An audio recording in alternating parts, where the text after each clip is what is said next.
ગાંધીનગર સમાચાર, જ્યાં આરટીઆઈના નામે તોડબાજી મામલે મુખ્યપ્રધાનનું કડક વલણ સામે આવી રહ્યું છે। તમામ પ્રધાનોને મુખ્યપ્રધાને કડક સૂચના આપી છે। આરટીઆઈ એક્ટિવિસ્ટના નામે તોડબાજી નહીં ચલાવાય। આરટીઆઈના નામે તોડબાજી કરતા તત્વો સામે પોલીસ ફરિયાદ કરવા માટે પણ સૂચના આપવામાં આવી છે। જો સરકારી અધિકારીઓની મિલીભગત હોય તો તેમની સામે પણ પગલાં લેવા માટે સૂચના આપવામાં આવી છે। આરટીઆઈ એક્ટિવિસ્ટ મહેન્દ્ર પટેલ સામે કાયદાકીય કાર્યવાહીની સૂચના આપવામાં આવી છે। આપણે જણાવીએ કે આ સમગ્ર મામલાને લઈને મુખ્યપ્રધાને કડક વલણ અખત્યાર કર્યું છે અને આ સમગ્ર મામલામાં તોડબાજી કરતા આવા તત્વો સામે આખરે કડક કાર્યવાહીની સૂચના આપી છે।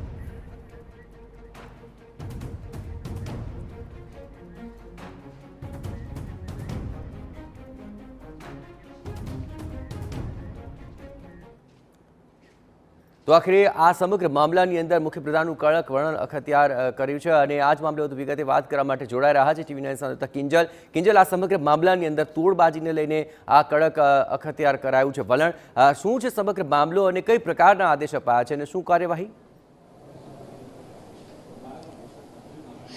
देखो आरटीआई નો ઉપયોગ હતો કે રાઇટ ટુ ઇન્ફોર્મેશન કે કોઈ પણ વ્યક્તિ પોતાનો જે ઇન્ફોર્મેશન્સ છે તે માંગી શકે છે। કેટલીક ઇન્ફોર્મેશન હોય છે તે મર્યાદિત હોય છે, કેટલીક ઇન્ફોર્મેશન આપવા માટે સરકાર બંધાયેલી હોય છે, પરંતુ એવું જોવા મળી રહ્યું છે કે છેલ્લા કેટલા સમયથી આરટીઆઈ જે એક્ટ છે તેનો દુરુપયોગ થઈ રહ્યો છે। આરટીઆઈ એક્ટિવિસ્ટ જે પ્રકારે કામ કરતા હોય છે, કેમ કે જે રીતે મહેન્દ્ર પટેલનો કિસ્સો જે રીતે સામે આવ્યો છે, તો આરટીઆઈ કરી અને આરટીઆઈના જે પુરાવા છે ત્યારબાદ જે તોડબાજી કરવામાં આવતી હતી, શિક્ષણમાં જે મોટો સડો હતો તે બહાર આવ્યો।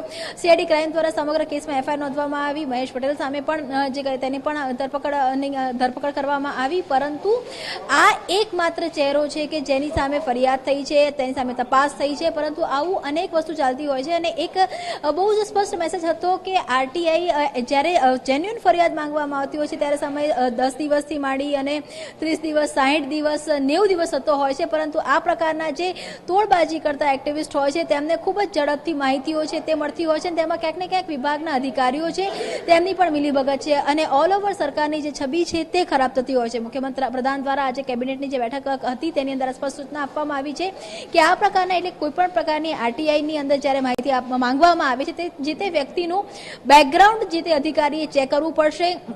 બેકગ્રાઉન્ડ ચેક કર્યા બાદ જ જે માહિતી છે તે આદાન પ્રદાન કરી શકાશે, તેની વગર માહિતી આદાન પ્રદાન કરી શકાશે નહીં। અને જો કોઈ પણ આ પ્રકારના વ્યક્તિઓ કે જે આખો એક્ટ છે તેનો જે દુરુપયોગ કરતા હોય છે અથવા તો આ એક્ટની જે માહિતી મેળવ્યા બાદ તોડબાજી કરવાનો પ્રયત્ન કરતા હોય તો તેમની સામે પોલીસ ફરિયાદ નોંધાવવાની રહેશે। અને આ સમગ્ર ઘટનાની અંદર જો કોઈ પણ અધિકારી, સ્વાભાવિક રીતે અધિકારીઓની મિલીભગત વગર આ પ્રકારનું રેકેટ વર્ષોથી ચાલી શકે નહીં, પરંતુ જ્યારે આ પ્રકારના રેકેટ વર્ષોથી ચાલતા હોય ત્યારે સ્વાભાવિક રીતે તેની અંદર સિસ્ટમની જે ખામી છે, તંત્રનો જે સડો છે તે દેખાતો હોય છે, અધિકારીઓની મિલીભગત દેખાતી હોય છે। તો જે કોઈ પણ અધિકારીઓ આ પ્રકારની જે એક્ટિવિટીની અંદર સામેલ હોય તો તે અધિકારીઓ સામે પણ પગલાં લેવાની વાત છે તે કરવામાં આવી છે। જો ગુજરાતની વાત કરવામાં આવે તો નકલી ટોલ નાકાની વાત હોય કે નકલી ઓફિસોની વાત હોય કે પછી આખા જે આરટીઆઈની વાત હોય, છેલ્લા કેટલાય સમયથી આ વસ્તુ ચાલતી હતી કે જેને વર્તમાન સરકાર દ્વારા રોકવાનો પ્રયાસ કરવામાં આવ્યો છે અને સરકાર પોતે જ પોતાના જ સિસ્ટમની સામે એક્શન લઈ રહી છે। તેનો આ એક ઉદાહરણ છે કે જ્યારે હવેથી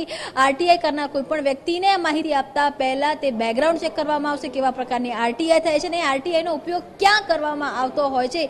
જો તોડબાજીમાં તેનો ઉપયોગ કરવામાં આવતો હશે તો તેની સાથે સંકળાયેલા વ્યક્તિ પણ તેની સાથે સંકળાયેલા તમામ જે અધિકારીઓ છે તેની સામે પણ એક્શન લેવાની જે કવાયત છે તે સરકાર કરવા જઈ રહી છે।